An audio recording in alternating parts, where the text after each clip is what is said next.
Hello everyone, today's topic is data upgrade new WPI PPIs on June 15. Let's come read with me. Have you noticed that India is changing many of its economic indicators in 2026 after GDP, CPI and IIP? Another major changes is now coming in the inflation data system. On June 15, the government will release a new wholesale price index or WPI series with 2022 to 23 as a base year. The data will include May 2026 figures along with a back series starting from April 2023.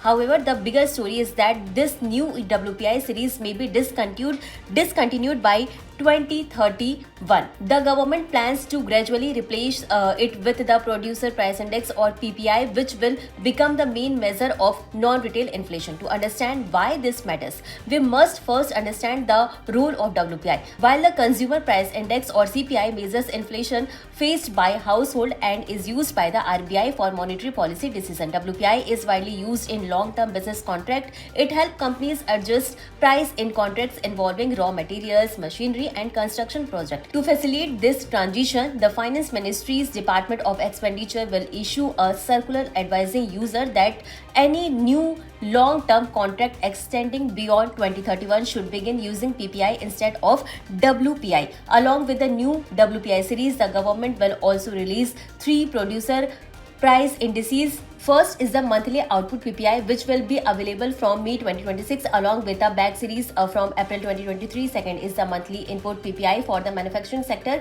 which will be released on an experimental basis starting from March. Third is the service producer price index. The output PPI measures price received by producers and exclude net taxes, trade margin and transport margins. Initially, it will cover 125 items, but after WPI is phased out, the coverage is expected to expand to around 100 items. The input PPI measures price paid by a producer for input and includes trade and transport margins. An important difference is that PPIs cover services, whereas the WPI basket contains only goods. Finally, a service producer price index will be released for 7 sectors: banking, securities, transaction, pension, fund management, insurance, railway, air passenger services and telecom. It will be released quarterly and the first data will be for January, March 2026. For UPSC, remember the key takeaway: India is moving from WPI to PPI as part of broader statistical overall.